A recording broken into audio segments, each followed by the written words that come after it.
So I am a very outspoken person about feminism, and I think I started roughly about this whole political, female politics, gender politics, when I started uni in 2015. I never really went into a community of people. It's more of me and my friends talking, and then slowly I meet people that are related, understand me, or when I post something online, someone sees what I do, and then they respond. Personally, for me, I've built a community. I don't think I've just gotten into something. It's always me expressing myself, and then someone sees it, and then they're like, oh, okay, I find you interesting, and usually they feel the same. They don't feel like anyone is grouped with them, and then somehow we find each other. I also talk a lot about colonialism and identity politics. I think it's one thing that's very important to me right now, because I think a lot of people don't understand how much colonialism has affected where I'm from Malaysia, and how Western-centric ideas really clashes with our Asian identities, and we've lost a lot of things. For example, my project for my last year of uni was about how Malaysia doesn't have an arts culture thing anymore, due to the fact that the period of when an artistic culture was supposed to be built, the British came and colonized this, and we went straight into laboring and into mining. So it's very unfortunate, because we had all these art come out of that era, but we don't have any artists to it, and we don't have anything to it.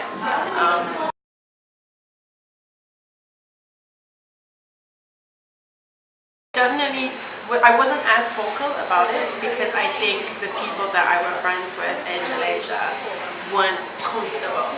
They were definitely more oh, this doesn't really, it doesn't really need to be a matter. It doesn't really need to be a matter because it doesn't affect us. But I think the opposite. So I've always been labeled as someone who's very opinionated, a bit hostile, because I was but this things matter because it's identity.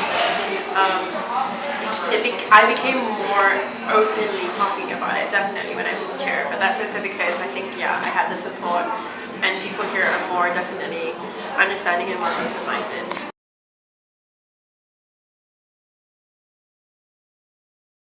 I think because in Malaysia, our culture is very much like in America, where it's built in this bubble in the web. And Facebook and Instagram and Twitter holds a very strong impact on the way people think. And a lot of things that are being shared are either fake, lies, or exaggerated political things about Trump, about whatever it was. And there wasn't enough people that were giving more opposing, more liberal ideas. And I know, and I'm aware that there are young people who are on these social medias who are probably looking for these resources that I was looking for, and they didn't have it. So I think it's important to always be the main person who starts it. If you can't find something on the internet, you should be able to find the space to start it. So that's why I started speaking, and because of that, I think I started to realize that there are other people speaking about it too, and they're not being heard because I wasn't ever speaking about it, and they couldn't find me, and I couldn't find them, because we were just at a blank slate. And to me, it's important because now that I've started it and start talking about it, I see younger people that are on social media now who are oh, I didn't think of it this way. Now I'm aware of it, I'm interested in it, and then the conversation keeps going. A good example is recently Malaysia had one of the biggest political changes, where for the first time in 55 years, I think, I could be wrong, that the opposing ruling government won to be our government. And that itself was crazy, because we pride ourselves on being a democratic society. But can you be a democratic society if you don't have, you only have one ruling party, and they still insist that they run the country? And that was for the first time I actually saw a diverse conversation about people understanding politics for the first time. And there were so many young people who spoke about it for the first time. And I was so proud of my friends, because for the longest time, a lot of them didn't want to. But then because they've heard, and then one of my friends said to me, May, when you spoke about it, I didn't think it mattered. But then when these things happen, it actually does matter. It's important. Even if no one's listening to you, it's still important to talk about it, because it's like how people say, if a tree falls in the forest, if no one was there, does it really happen? It still happens. It's happening. It doesn't matter if no one is listening to it.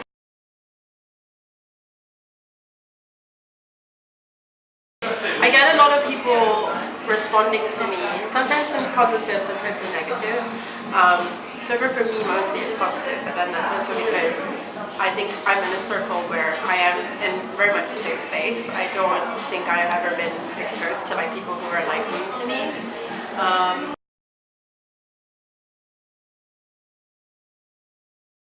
Definitely. My friend who was very much like not into identity politics at all, and she didn't really understand why I was into it, came to one of my workshops that I did, and I posted it online. And I posted it so often that she came to one of my workshops, and it really changed her mind. She said at the end of it, she said, I don't necessarily feel like myself as a feminist, but what people talked about there definitely made me consider it. And I think even if she doesn't make the jump to be that person, she has like knowledge, which I think is another thing why I like speaking about it, because I think in our day and age, to be educated is not just about going to school. You have access to education and information, like to be, to be more understanding of the world because the internet exists. Like it's at our fingertips. Instead, we get caught up with Instagram, other things that are like almost unnecessary, I would say.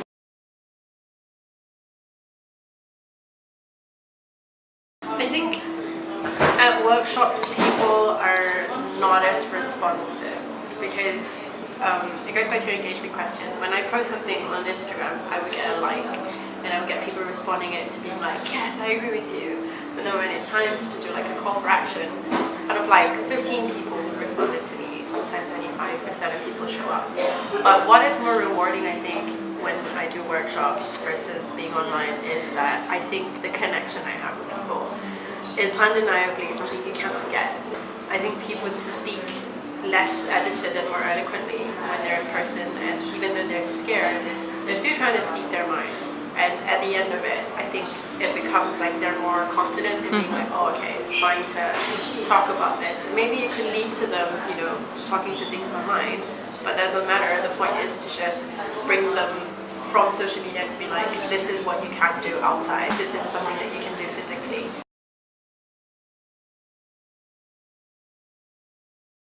Mostly it's about young women, aged 18 to 25, to give them an introduction to feminism.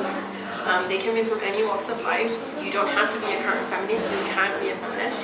And basically the workshop runs for an hour, and it's basically putting them in a position where to imagine themselves as a suffragette, and their job is to design a picket sign or a badge or something that they feel very strongly about and how that makes them feel. So it's not very I'm not asking them to go out to be, a politician. I'm asking them to expose themselves. I'm wanting them to understand that you can do this, and this is your act of feminism. This is you fighting for the right of being a woman, of taking control of what you believe in that small way. That's very important because a lot of things in social media is a good example that young women think that feminism is being naked, because a lot of young women don't want to do that. You don't have to do that, And that's what to me is important. And I've done 3 workshops, small groups, but all of them have come out of it and said, oh, I had a really fun time, oh, I didn't think of it this way, or they had conversations that they were never able to have before, but they had it at that small hour. So I think to me that's what social media can do, is bring people that think they have nothing in common together.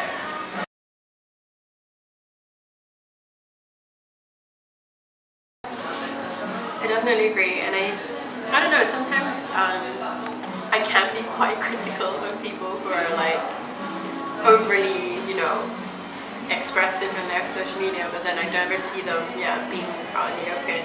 But then I think it's also, I've reconciled that in our day and age, the digital world definitely helps people come out and be more expressive of themselves. I mean, not saying that it's always positive, obviously you can't deny there's a negative thing, but preferably, I like it, I think it's better when people come out and have a more positive thing, but you can't force that. I think it's evident with internet dating, when, a good example is when Tinder was a thing, And at the beginning, there were probably a better success rate and people were more open to meeting up. And then you have it 5 years down the road, people just use it as a chatting thing. People don't want to, meet up anymore. They like the, online facade and the idea of just two people with a screen.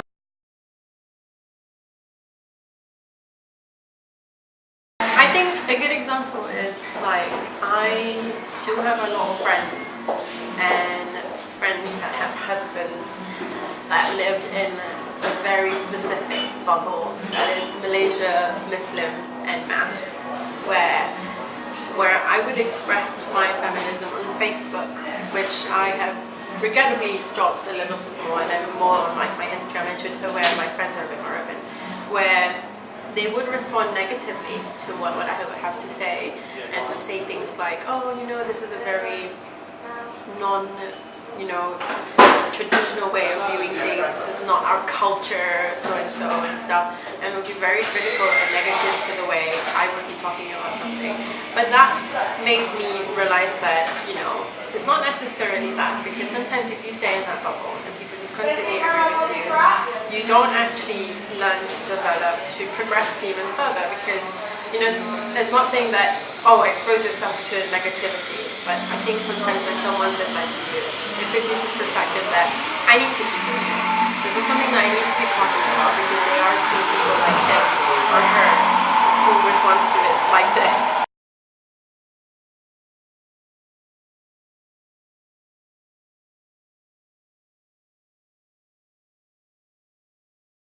I definitely think so, because I think, the thing that I have with Instagram, that I don't use it as serious as most people, is that I feel like it's a curated space, it is a gallery of sorts where you sort of like perfect certain things and stuff like that.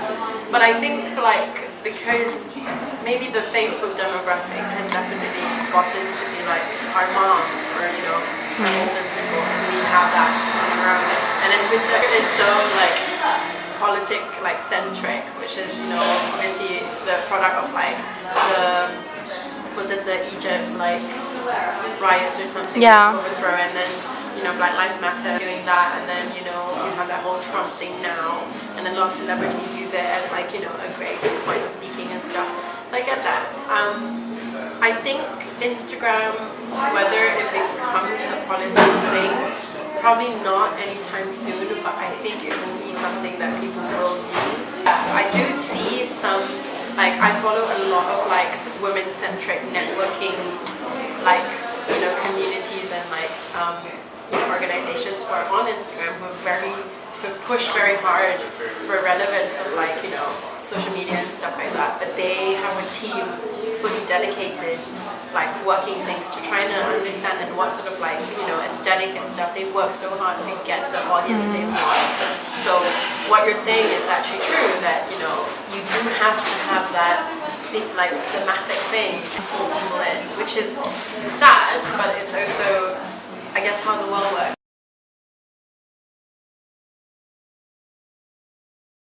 I think before I moved here, when I was in Malaysia, I think a lot of, like any social media, it's very pure influence, and a lot of my friends were very much the whole trend of nostalgic cameras and photos, which is what Instagram started on. So I was very much that centric focus of doing my design work and wanting to be more quirky and stuff like that. My social medias were less political. I mean, I was political occasionally, but they weren't the forefront of my thing. And it was, I think, just short of 2 years before I moved to England was when I really started caring about political things, and it really started showing up in my social media and stuff. Right now, I think I definitely have a very specific way of presenting myself, because I think I kind of detached my personal life with my internet life. I really wanted to push that my personal life has nothing to do with my political views, and that's probably because I think sometimes people tend to take whatever that's going on in your life and try to contradict you.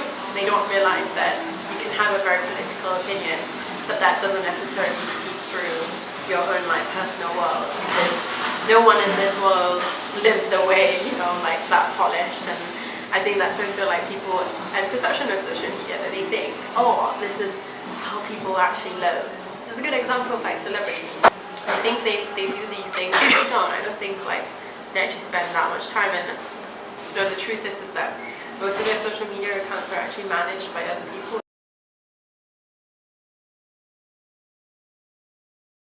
Definitely. I think people would like to think that it doesn't, but a very good example, but that's also, I'm kind of biased, you know, I am a creative person, so I pay attention to these things, that there was a immense amount of like slogan tees that were most picket sign things that became t-shirts, and a lot of like high street things, like for example it's H&M, we're Swedish-based companies, Weekday, H&M, very much on that trend. A good example would be Frank Ocean. He has been that sort of person who's very well manipulated social media to kind of put forward his work, you know, his personality or what people think of him, and then like, you know, the views that he has. And he's kept it that way. You know, he's one person. He and Beyonce are two people that I think have done very well with social media and definitely using politics to influence art, fashion and culture. People like to think fashion exists in this separate thing.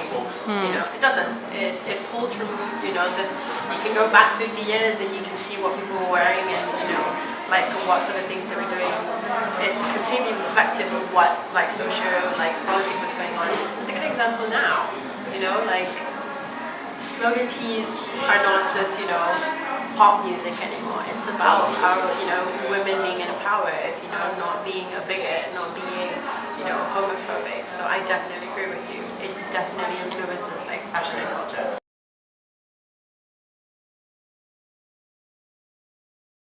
It has, but my way of being optimistic about it is that I'd much rather have someone be political and have that idea in their head rather than just not caring. It's the same thing that's like, I never get angry at somebody who votes the opposition with their good, strong beliefs and going to them, you're a terrible person, you know, how can you do that? I'd much rather them be that person, be like, this is what I believe in and this is what I stand for. Yeah. Because I think that's what goes into a progressive society. When he or she goes to be like, I believe in this, I've made the time to go and understand, is a good step forward. You know, surely not everybody does that, but the fact that, again, when someone is exposed to that, whether they take the lead to go forward is really up to them. I think it's important because if it's out there, if it's in the high street, it's a step forward. You know, I know some people are very critical of that and they feel like, you know, it's very second wave feminist, I think, you know, to be all like, the man is to be telling you what to do. Yes, but you can also tell the man, great, I'm going to take what you told me to do and find my own way about it. So,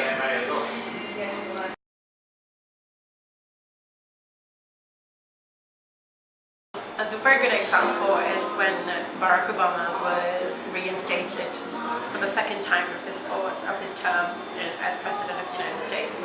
And I remember seeing so many Facebook posts pop up by my friends who never cared about politics, who were super into the fact that Obama was back into office. And just in lieu of that, a few weeks later, I think the British government went, you know, into it similar where they had to vote for the new ruling government, and that was the most stressful time for me because it was, you know, where people were very convinced whether it was finally going to be making the second time Labour was going to be back in office or it was going to be Tory territory again. And I remember staying up that night and being very stressed out and being the only person on my timeline who cared about this. And I was really shocked because when Obama was about this, everybody was, you know, kind of thing. And it was also similar then when we had our own, you know, election. And it was like an interstate election where you need to re-elect, basically something like that. And my parents went out to vote and they were like, we hope we get this minister from where we live because we live in a very rough area and we would like definitely see improvement. Again, no one spoke about it that night. I was the only one who was staying up, trying to keep up with polls, trying to find out and everything. And then when I moved here, and Brexit happened. Yeah. And that was one of the most heartbreaking things because obviously a lot of people were very heartbroken. And there was this one specific person that I know who she didn't post anything about it, and she is a true British citizen, and she didn't, post any very right-wing sort of ideas or very left-wing sort of ideas.